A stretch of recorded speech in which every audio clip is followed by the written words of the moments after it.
Olá! A gente nessa aula vai tentar entender por que a gente gosta mais de uns jogos do que de outros.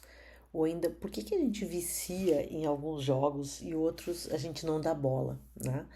Então, sempre fazendo aqui o disclaimer, né? Que quando a gente fala em vício, a gente aqui nesse contexto, né? Não tá falando em vício como uma doença, né? Mas em vício como um jogo que a gente começa a jogar e não consegue parar e precisa só pensa, tá, eu vou parar agora. Mas aí, não, então eu vou jogar só mais uma partidinha, só mais uma. E assim, quando vê já é madrugada e a gente não parou, né? Então, a ideia é essa. Por que a gente gosta mais de uns jogos do que de outros? E aí, entendendo os porquês, o que atrai as pessoas, a gente tem mais condições de criar bons jogos. Então, por que afinal de contas, né? Será pela interface que é boa? Será pela qualidade do rendering? Né? Então, às vezes, a gente tem imagens muito realistas, aí a gente se apega por causa disso. Será pelo desafio que nos traz? Uma outra razão para a gente se apegar a jogos é o escapismo, né? Que a gente chama de fuga da realidade. É viver uma vida que não é a nossa. Então, esse é um clássico nos jogos, né? A gente muito busca os jogos para isso, para a gente viver uma vida que não é a nossa, né? Como num jogo de xadrez, por exemplo, né? Onde a gente é o general de um exército e eu vou comandar ali, né? O cavalo, torre, rainha, né? E vou matar os meus inimigos todos, que é o outro exército que está contra mim, e nessa hora eu ganho o jogo. Então, raramente, dificilmente um de nós vai ser um general de exército em guerra, né? Mas a gente joga porque a gente quer fugir da nossa vida do dia a dia, né? Por uma questão de fazer uma coisa diferente. Será um relacionamento social, né? Que isso traz. Então tem uma porção de jogos que tem essa característica mesmo, né?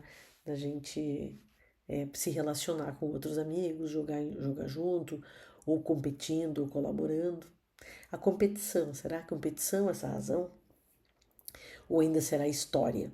Né? A história que está ali envolvida naquele jogo, eu quero ver avançar, como é que a coisa evolui. Então, assim, eu não tenho uma resposta aqui, né? Talvez vários de nós já tenhamos, né, gostado e viciado num jogo, se apegado mais no ou no outro por todas essas questões, por uma combinação entre elas. Mas basicamente, né, o que que a gente vamos tentar entender um pouquinho melhor como é que é esse processo, do ponto de vista mais científico. Bom, e aí eu encontrei uma série de artigos aí que tocam nesse tema, né, que tentam desvendar algumas questões que a gente não entende direito. Por exemplo, o efeito Candy Crush. Candy Crush é um jogo simples, né? Então, basicamente, ele surgiu em 2001, né, com um jogo que se chama Bejeweled. E a história é simplesinha, eu preciso juntar pecinhas iguais uma do lado da outra e daí elas se desmancham, coisa cai um pouquinho. Não vou explicar para vocês como é que funciona Candy Crush, né? Porque eu acho que é chovendo molhado aqui. Mas o Candy Crush, por que ele fez tanto sucesso agora? Por que agora ainda ele faz sucesso? Isso aí vem lá de 2010, 2012, por aí, né? É como foi o jogo mais popular da história do Facebook há algum tempo atrás, jogado mais de 600 milhões de vezes por dia, por 50 milhões de usuários, né? Gerando aí um lucro de 600 mil dólares por dia, né? Então, o pessoal que criou o Candy Crush, que nem criou, porque ele é uma versão de um jogo que já existia, né? Tá milionário hoje, porque as pessoas ficam ali tentando, né, jogar quase como se fosse dominó, e tem que montar peças que estão perto uma da outra. Então, o que deu certo no Candy Crush que não deu tão certo lá no Bejeweled, que foi o jogo original? Bom, razões, né? Então, primeiramente, uma das razões é que o Candy Crush é um jogo multiplataforma. E por ele ser multiplataforma, ele nunca abandona o usuário, né? Então a gente tem sempre. Ele tá no celular, ele tá lá no Facebook, ele tá no tablet. E aí é onde eu tô, eu sempre consigo ir lá e continuar a minha jogada. Então, essa é uma razão aí de sucesso dele. não tem nenhum prêmio associado, né? A gente não vai ganhar, ele não tem score, mas eu tenho a satisfação de suspeitar que as minhas habilidades para juntar docinho são maiores que as dos meus amigos, né? Então, basicamente, sempre se junta, né, um conjunto de amigos ali e a gente vai vendo o progresso. Ah, olha só, eu já joguei 29 níveis, os meus amigos jogaram 10, eu agora estou no nível 565 e eu tenho um amigo que está no 600. Então, assim, a gente sequer sabe ao certo, né, como é que meus amigos são, por que eles estão jogando, por que não estão. Mas essa sensação de passar pelos outros acaba trazendo uma recompensa para a gente como jogador. Uma outra receita de sucesso do Candy Crush é que ele intercala fases difíceis com fases fáceis, né? Então, às vezes é muito difícil passar por uma fase. Se depois que eu passar por uma fase muito difícil, eu tiver que enfrentar outra fase muito difícil e outra, e outra, e outra, talvez eu pare e vá dormir, ou vou fazer uma outra coisa e volte no outro dia. Pois então, o Candy Crush intercala. Eu sei que cada vez que eu passo uma fase muito difícil, vai vir algumas mais fáceis, mais relaxantes, né?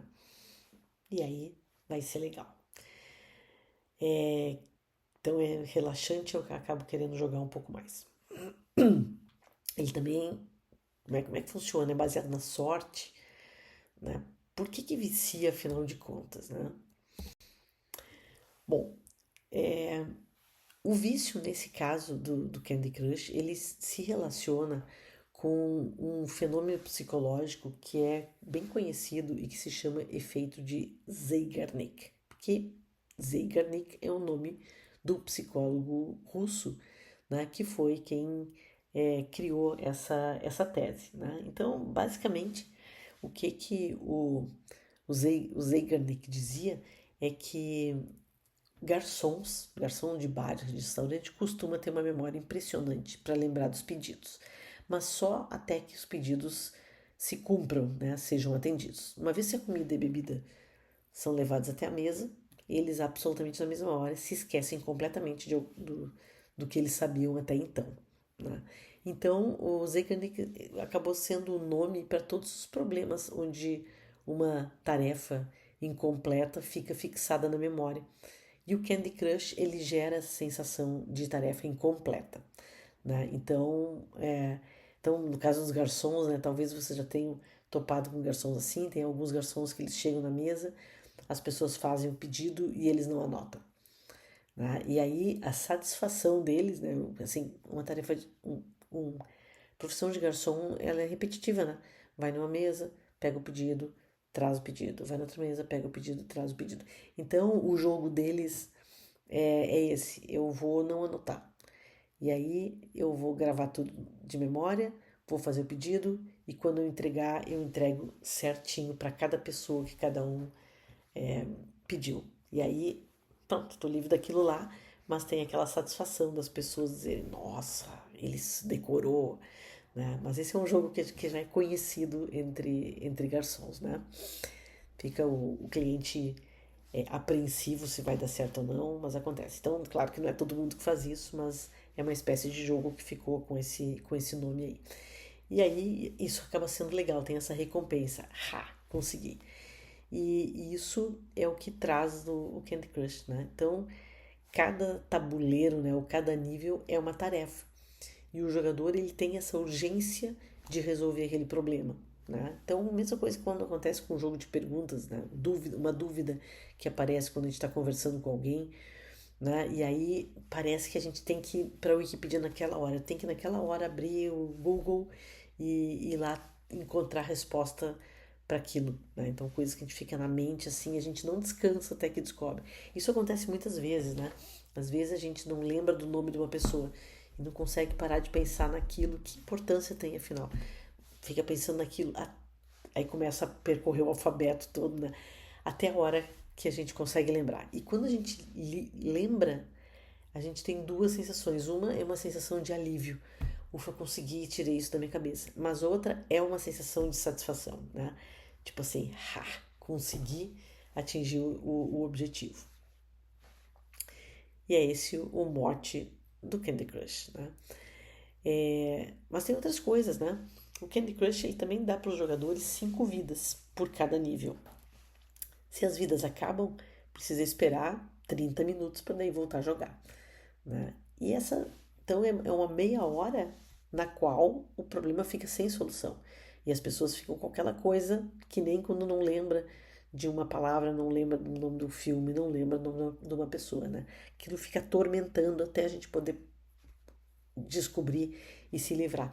E essa é a lógica dos 30 minutos, né? A lógica dos 30 minutos, ela reforça essa psicologia de que a gente tem que jogar todos os dias, né? Então, esse é um ponto que acaba pegando aqui, né? Bom, então essa é a ideia aí, né? Mas nós temos outros jogos que também viciam, né? Então vamos tentar entender um pouquinho quais são os truques por trás do Pokémon Go, que foi outro jogo, né, que em algum momento teve muita gente viciada. Então as pessoas usaram aí o Pokémon Go e num determinado momento também, ali anos 2012, 13, né, saiu matérias avaliando que os jogadores usavam o Pokémon Go por cerca de, em média, 43 minutos por dia. E isso era feito andando pelo mundo real, né? Se vocês lembram, o Pokémon Go é um jogo em realidade aumentada, né? Onde os Pokémons, eles aparecem, eles são georreferenciados, né? E eles lá pelas tantas aparecem num lugar ou outro. Então tem lugares, né? A pessoa viaja, vai para uma outra cidade, nossa, lá vai ter Pokémon diferente, eu vou caçar Pokémon lá. Né? Então tem lugares mais Pokémons mais difíceis que aparecem nos lugares ou no outro. Então o Pokémon Go ele trouxe essa movimentação no mundo real, o que foi um diferencial em algum momento, né? Então as pessoas jogavam bastante, então jogar todos os dias por uma semana queimou um monte de caloria, tem cálculo disso, 1.500 calorias para mulheres, 1.800 para homens, isso corresponde a uma pilha de 6 donuts para mulheres, como se ela deixasse de comer 6 donuts para um homem, 7 ou 8 donuts, não estou contando aí. Mas essa era a pegada do Pokémon Go.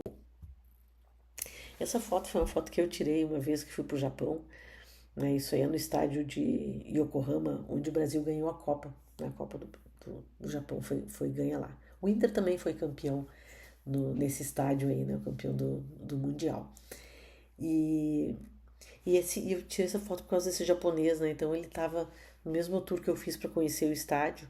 Esse japonês estava junto e ele não estava olhando para nada, ele só estava com esse telefone por todo lado porque ele estava caçando Pokémon, né? E aí eu conversei com ele depois em algum momento e ele falou que ele tinha ido até Yokohama só porque ele sabia que tinha uns Pokémons que só tinha dentro desse estágio, dentro do estádio, e aí ele queria caçar. Então viajou 4 horas para caçar Pokémon aí, depois voltou para casa, né? Então assim, o japonês, né, gostava bastante de Pokémon Go. Pra mim foi uma chatice, cada foto que eu queria tirar tava ele na frente, porque ele tava sempre caçando os Pokémon dele. Bom, então, então assim, queria trazer uns outros dados aqui, né? O que as pessoas fazem no seu tempo? Então, esse aqui é um dado um pouco antigo já também, né? Facebook nem tá com essa bola toda mais. Mas basicamente, se a gente olhar os percentuais dos usuários de aplicativos no Android nos Estados Unidos, só para a gente entender, né, os aplicativos,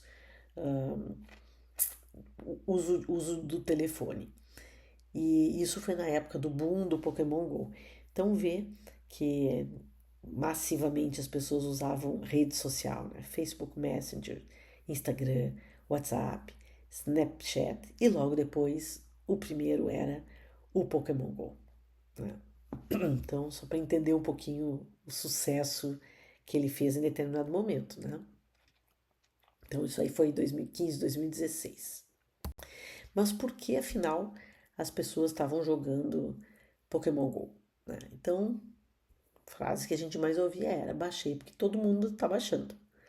Então, essa frase aí é de todo mundo, em 2016. Ah, um tá jogando, outro tá também, e assim ia. Mas o que atraía tanta gente para o jogo, né? O sucesso, afinal de contas, era previsível, né, quando lançaram o jogo, ou foi uma surpresa? Então, basicamente, o Pokémon Go, ele juntou duas questões, né? Ele juntou uma questão de tecnologia com nostalgia, porque foi o reaparecimento do Pokémon, né, para uma geração que atingiu uma geração que já tinha, quando criança, brincado muito de Pokémon. Então, tanto tecnologia como nostalgia são atributos importantes para que um videogame tenha chance de fazer sucesso, né? Então, né, outros atributos são o grau de dificuldade do jogo, a capacidade de a gente de fomentar a interação social com outros jogadores, né? As pessoas que muita gente joga porque quer socializar. E aí o Pokémon Go tinha essas duas características, né? Tinha alguma dificuldade porque precisava encontrar Pokémons raros, é difícil, e essa coisa de jogar com outras pessoas, né? Uma outra característica bem importante no Pokémon Go é que ele funciona em plataformas que a maioria das pessoas já estão familiarizadas, né? Então é o smartphone e o GPS ativo, né? Então juntou aí uma porção de coisas, né? Um jogo acessível com uma tecnologia nova, né? Foi talvez as primeiras experiências massivas de realidade aumentada, né? Em celular e sendo fácil de usar. Então, um jogo, uma dinâmica muito fácil. E juntava tudo isso com aquela nostalgia, né? O Pokémon é de 96 e o Pokémon Go é de 2016. Então, 20 anos depois, o Pokémon reaparecendo aí. Bom, então a única maneira de oferecer diversão é fazendo um jogador se sentir confiante dele mesmo, né? Dando para ele a sensação de ele estar explorando uma novidade ainda, permitindo que ele se conecte socialmente com outros, né? Então, se um jogo cumpre com esses três requisitos, né? Deixar o jogador confiante, trazer uma novidade e permitir que ele se conecte socialmente, a chance de dar certo é muito grande, né? Então essa não é frase minha, né? É opinião de psicólogos aí que estão estudando essa questão dos jogos, né? Então, do porquê que eles fazem sucesso. Bom, então, vamos falar um pouquinho de redes sociais, né? Então, falamos lá do Candy Crush, um clássico, falamos de Pokémon Go, né? Teve a sua fase aí. Mas e as redes sociais, o que tem a ver afinal, né? Então, existe uma ideia de que as mídias sociais são jogos, né? E aí podem ser usadas como isso, né? Então, podem ser usadas como um jogo que no final acaba sendo. A gente pode ver dessa forma, né? Teve um trabalho, né? De um apresentador, de um escritor e apresentador de TV na Grã-Bretanha, o Charlie Brooker, que ele citou o Twitter como sendo um dos 25 videogames que mudaram o mundo. E aí a pergunta fica, tá, mas Twitter não é um jogo, né? E o que ele diz é sim, né? O Twitter tem uma interface gráfica, tem um sistema de competição baseado em pontos, onde os pontos acaba sendo o número de seguidores, né? Então esse é o nosso score lá. As pessoas querem ver quantos seguidores tem, quantas curtidas cada post tem, né? Então, parte do apelo do jogo está na possibilidade, no caso, considerando rede social como um jogo, né? O apelo do jogo é a gente criar memes, compartilhar experiências nas redes sociais e, por isso, ter likes, né? Então, essas redes sociais podem ser vistas como jogos que incentivam o contato social, né? Tanto virtual como real. E muito é isso, né? Se fala muito, né, de qual é o apelo das redes sociais, e ele muito é isso, né? A gente glamoriza a vida, né? Compartilha com as pessoas em busca de likes. E os likes nada mais são do que uma autoafirmação, né? Então é uma recompensa para a pessoa. Eu fiz uma coisa e os outros acharam legal, né? E essa é a questão dos jogos também, né? O jogo é sempre uma busca por uma recompensa. Olha só, consegui um bom score. Olha só, a minha posição no ranking mudou. E é isso. E essa é uma coisa da característica humana, né? As pessoas buscam buscam isso. Então, só falando em meme, né? Um meme que ficou famoso em um determinado momento, né? É a pessoa lá ostentando na praia, né? E aí depois a foto real, como é que ela foi. Né? Mas aí é só brincadeira aí. Mas então, de novo a pergunta que já fiz várias vezes, por que que a gente fica viciado em videogame? Por que que a gente abre mão da vida real em função de um jogo? E o jogo não vai sair dali, né? A gente deixa de fazer outras coisas para ficar jogando, né? Por que que isso acontece? Então, basicamente tem algumas explicações, né? Porque os jogos, eles recrutam as nossas funções cerebrais, ou seja, a gente precisa usar o cérebro, a gente precisa se concentrar naquilo que está fazendo. E isso acontece em vários estágios diferentes, né? Então, o primeiro estágio, né, é o que a gente chama de refinamento da percepção sensorial. Então, durante uma sessão de jogo, né, tem uma série de habilidades mentais, né, que são as nossas funções cognitivas, né, e elas são recrutadas, ou seja, eu preciso usar as minhas funções cognitivas para lidar com situações nos games e são situações flutuantes, elas acontecem numa hora, não acontecem na outra, né? E os jogos, eles são muito multissensoriais, né? Então, eles estão nos estimulando com sons, com imagens e com uma questão espacial, né? Espacialidade, que é a disposição das coisas, dos objetos em um mundo virtual, que é aquele que eu estou vendo ali. E por isso eles exigem, né, um refinamento da gente na capacidade de integrar os estímulos que a gente está recebendo para então conseguir compreender de uma forma ampla, né, qual é o desafio que nos está sendo colocado. Né? E aí a gente percebe, né, as pessoas que jogam conseguem perceber assim, quando a gente está no jogo, a gente fica muito concentrado, porque eu preciso ver onde está o meu foco, eu preciso ter uma visão periférica, ver o que está acontecendo ao lado, e eu preciso tentar entender como é que as coisas se casam, né? Ah, esse som veio daqui, então dali tem alguma coisa, isso aconteceu ali, então vou prestar atenção, porque tudo pode ser um elemento importante na próxima fase do jogo. Então, essa questão do refinamento da percepção sensorial, né, e da gente juntar no cérebro os estímulos todos, faz com que a gente fique concentrado no jogo. Isso quebra o nosso contato com o mundo externo e com a nossa vida do dia a dia. Então, assumindo que o jogo é uma das razões para a gente jogar é o escapismo, é o parar de pensar na minha vida, nos meus problemas e no mundo real, essa é uma das razões que faz a gente conseguir, né, esse escapismo aí, juntar as peças, né, que estão nos estimulando. Bom, o segundo estágio é a velocidade de reação e coordenação visomotora.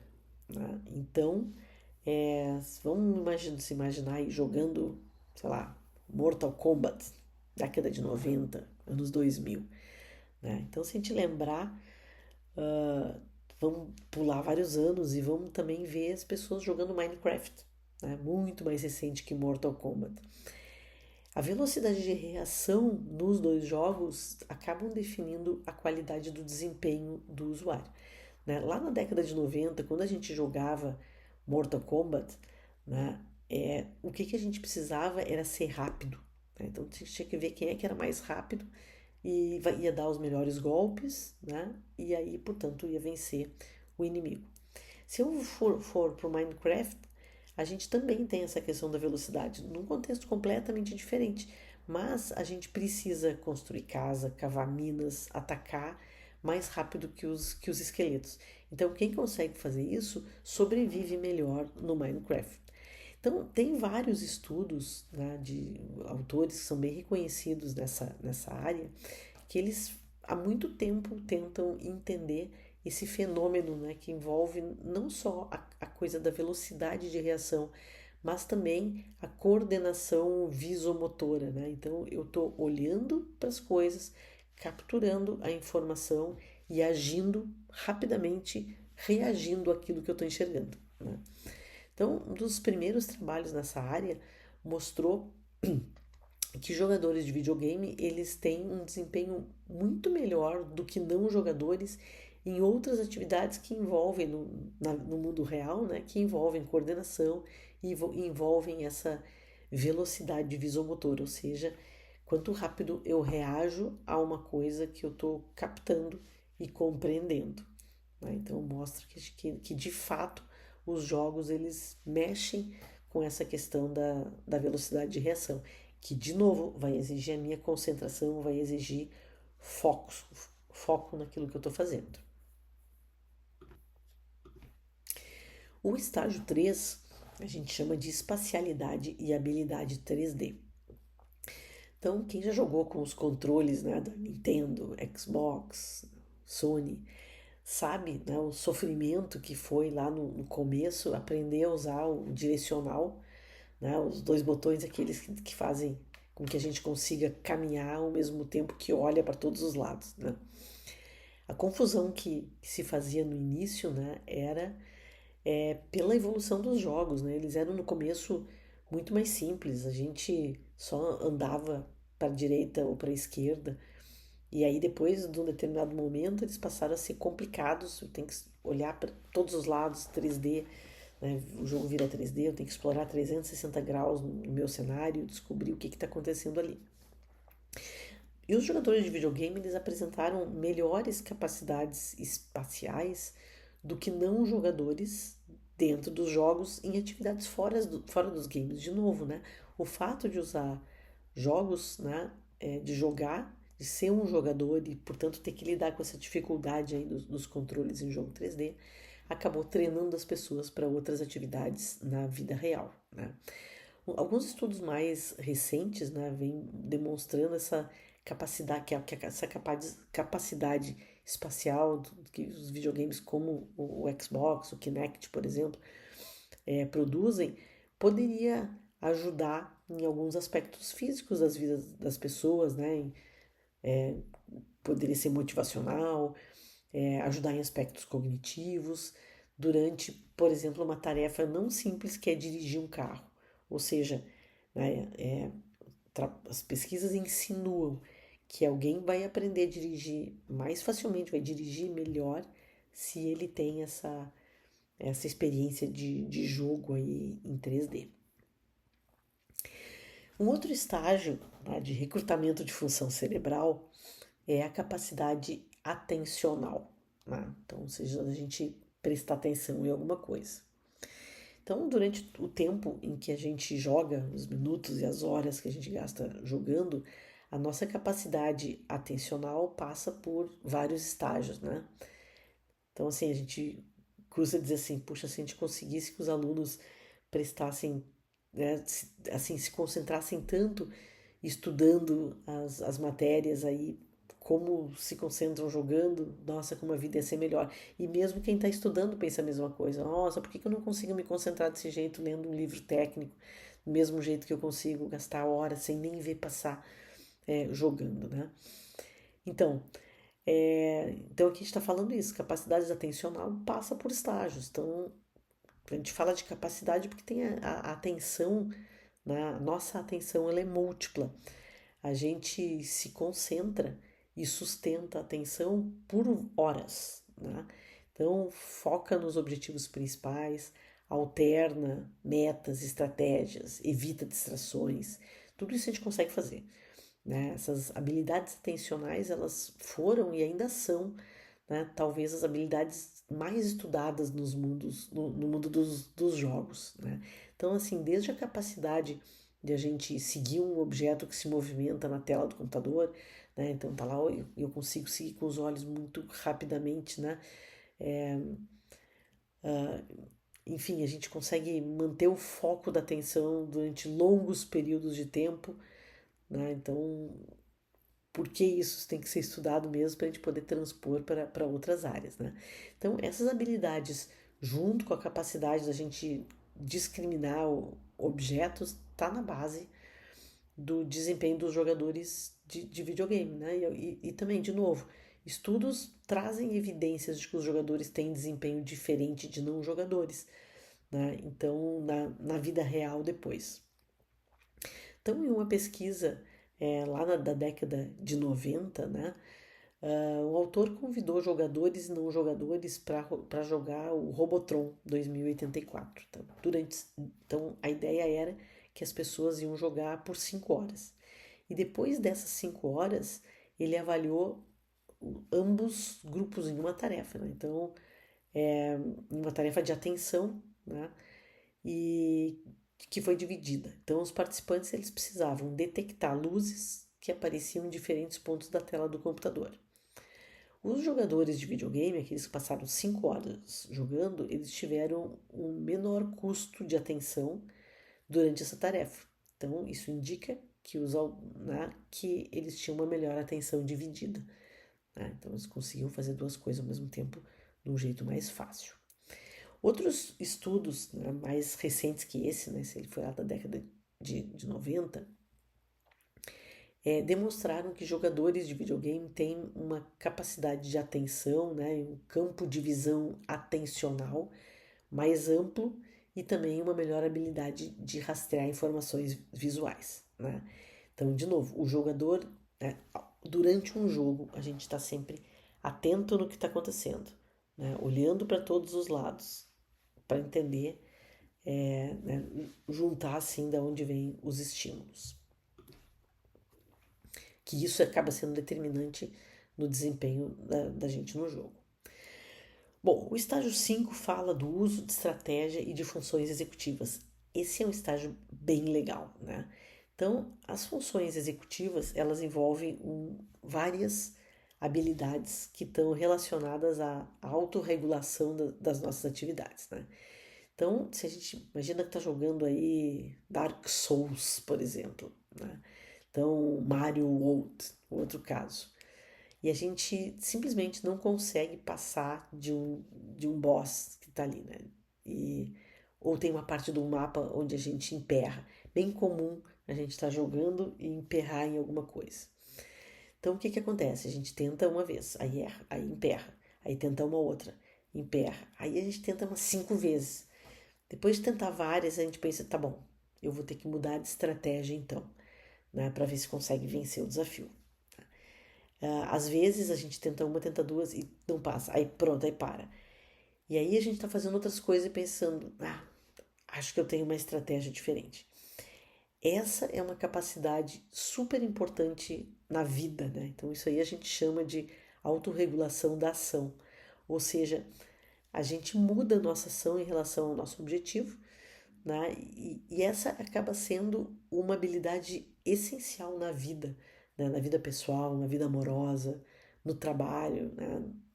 Nos estudos, enfim, em todos os momentos da vida, da nossa vida pessoal, né? Do nosso dia a dia, a gente acaba convivendo com isso. A gente tenta uma coisa, tenta de novo, tenta de novo. Quando não deu várias, bom, então tá, vamos pensar num jeito diferente, né?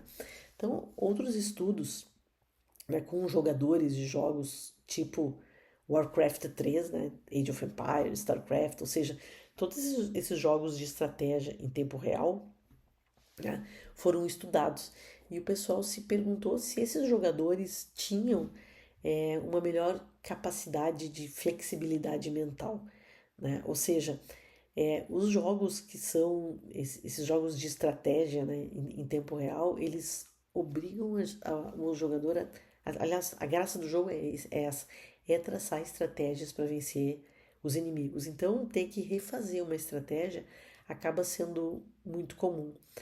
E o que o pessoal estava estudando é se a gente consegue depois levar isso para a vida real, né?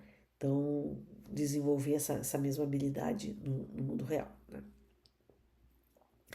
Outros pesquisadores também avaliaram a capacidade de adultos jogadores, não jogadores, agora em jogos de ação, né, de alternar entre tarefas, né? Então, o que a gente chama disso? O que é alternar entre tarefas? É a gente começar a fazer uma atividade, trocar para uma segunda, voltar para a primeira atividade, né? Fazer esse multitarefa que a gente faz o dia todo, né?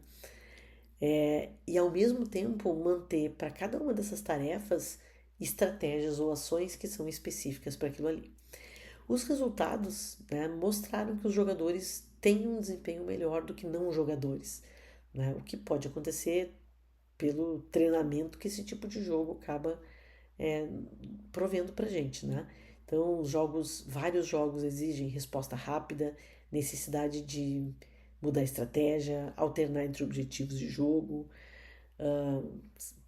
desenvolver a capacidade de inibição do comportamento que esteja errado, rastreio visual e auditivo, né? Então, essa questão de desenvolver estratégias para as coisas, ela acaba sendo muito estimulada nos jogos, né? E é interessante, isso acaba prendendo os jogadores.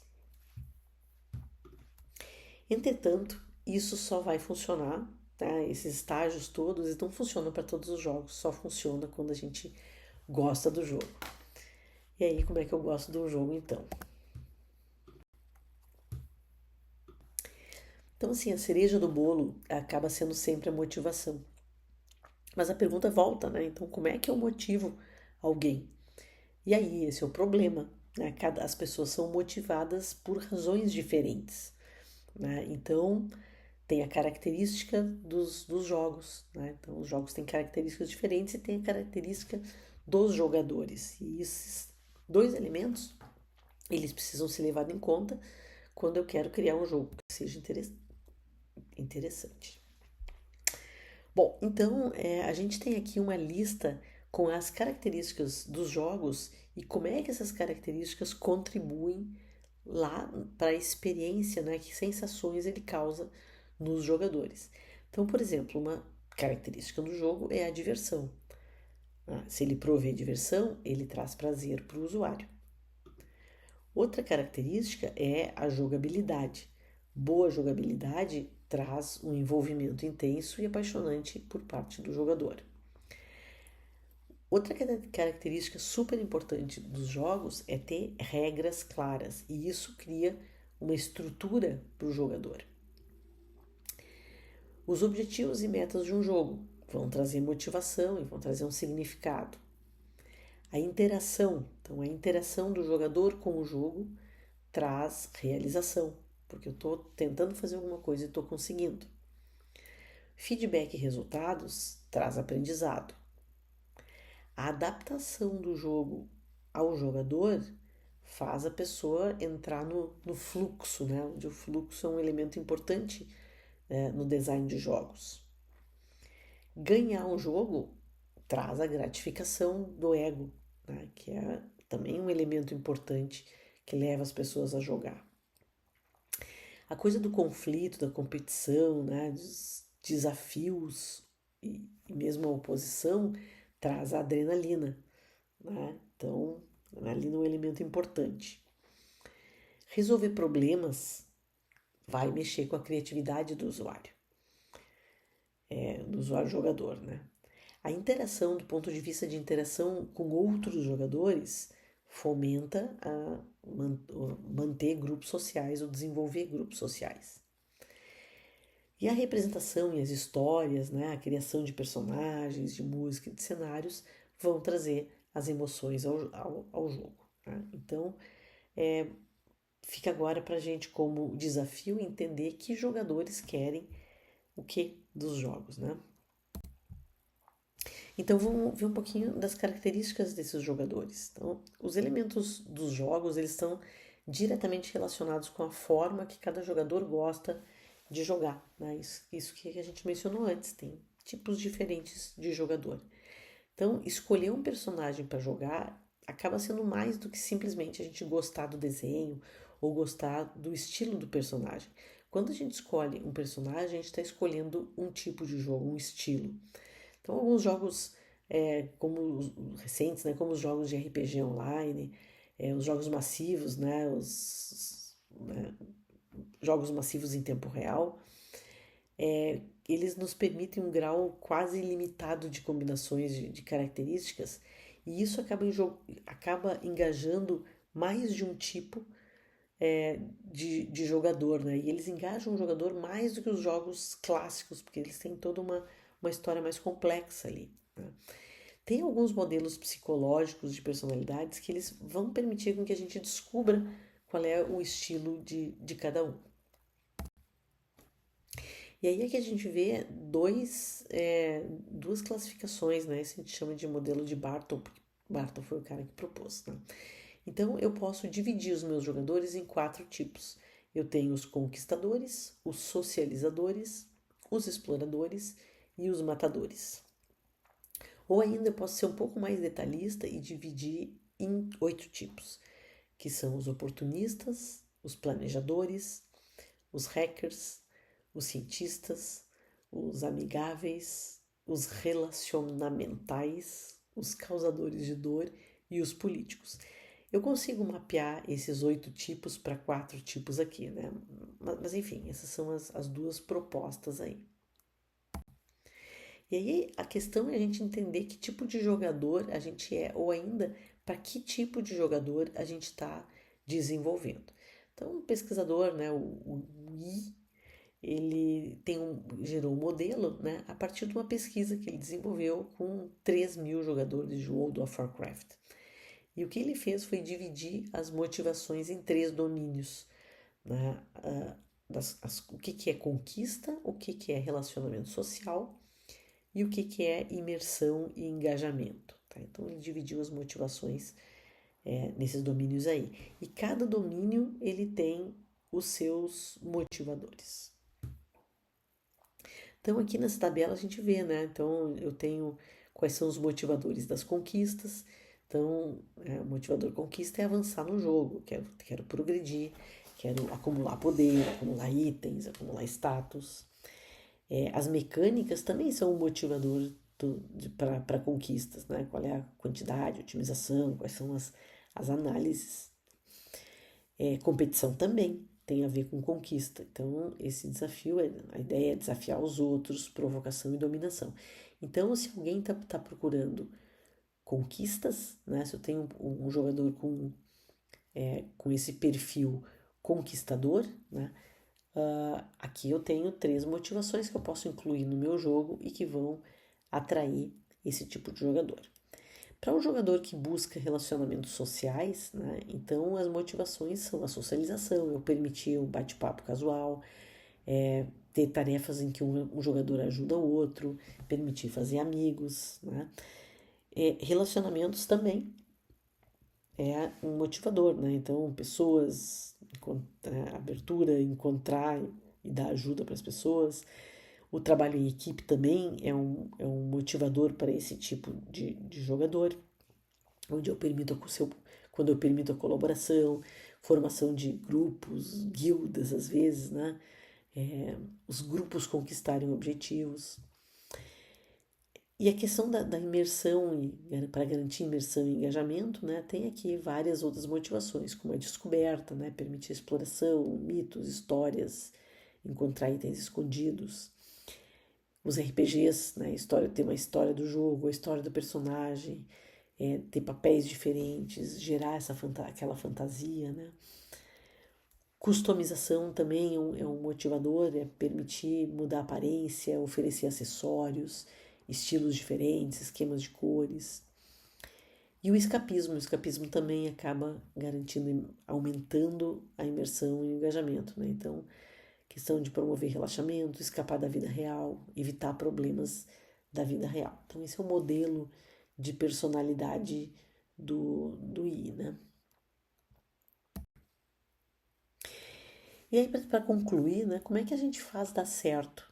Então, as empresas de jogos, no fundo, elas sabem como criar jogos que motivem estilos diferentes dos jogadores. Elas não vão acertar sempre, né? Sempre é uma incógnita o que vai dar certo, o que não vai, porque é uma combinação, tem uma combinação de fatores aí. Às vezes eu tenho um jogo super legal, mas ele é pesado demais. Não, tá ruim. Às vezes o jogo é legal demais, mas aí a interação é complicada. Então, assim, tem tanta razão para dar errado, né? Mas também tem razão para dar certo. Então, o que eles fazem? Motivar muitos estilos acaba sendo uma estratégia boa, né? Então, se a gente pegar o caso, só para dar um exemplo, do Assassin's Creed, né? Então, esse é um jogo que nos permitia, ele apresenta desafios, ele tem mecânicas e elementos de jogo para todos os tipos de jogador, né? Então, vai ser sempre desafio mecânica que vai agradar mais de um. Então, cada um tem os motivadores próprios. Durante uma partida, a gente pode fazer uma missão principal, a gente pode caçar tesouro, a gente pode querer limpar o cenário, né? Ter certeza de que eu fui em todos os cantinhos, peguei todos os itens. Eu posso querer descobrir mistérios, então tem essa componente puzzle. Eu posso só querer matar inimigo aleatoriamente. Eu posso querer jogar online, em equipe, daí garante aquela coisa da socialização. Eu posso customizar o meu personagem. Então, enfim, as pessoas entram no mesmo jogo para fazer coisas diferentes, né? Então, essa é uma estratégia legal. Eu propor mais de um estilo de jogo num jogo só. E aí, para a gente concluir, né, essa análise aí de o que prende as pessoas, né? Então, vamos ter só umas considerações finais. Então, tem dois aspectos principais do uso de videogame que a gente tratou aqui. Um é a questão das funções cerebrais que são ativadas durante uma sessão de jogo, né? A gente viu lá os estágios todos. O outro são os fatores pessoais. Então, qual é a característica pessoal de cada gamer, né? Como é que é o funcionamento cerebral que está envolvido na motivação para jogar. Então, entendendo isso, fica mais fácil de eu criar jogos que gerem esses interesses. As regras e as características de funcionamento dos jogos, elas engajam as nossas habilidades cerebrais. A gente já viu isso desde o começo aqui, né? E ao mesmo tempo, elas nos ensinam, nos treinam em várias situações. Então, essa coisa de trazer sempre um desafio para o jogador acaba sendo um elemento super importante, né? Para a gente ter um jogo né, que chame as pessoas. Então, será que esses treinamentos e ensinamentos, ou tudo que a gente aprende no mundo dos jogos, pode ser transferido para situações do dia a dia, né? Então, a gente, na verdade, entra nesse mundo dos jogos por essa questão do engajamento, né? Do escapismo, da gente viver uma vida que não é nossa, né? E a pergunta que a gente deixa aqui no final é: será que eu posso fazer tudo isso com uma vida que é a minha?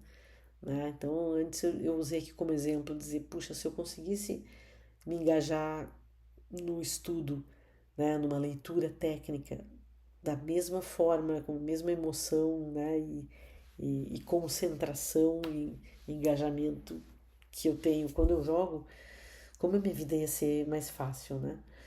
Então, essa aqui, na verdade, acaba sendo uma pergunta que introduz um novo assunto, né? Que é o que são os jogos sérios. Ou seja, eu consigo usar jogos para treinamento, né? Eu consigo usar jogos para ensinar, eu consigo usar criar jogos educativos que sejam tão legais quanto jogos que são só para entretenimento. E essa é uma pergunta que a gente vai deixar em aberto aqui e vamos recuperar numa próxima aula, então. Então era isso. Muito obrigada.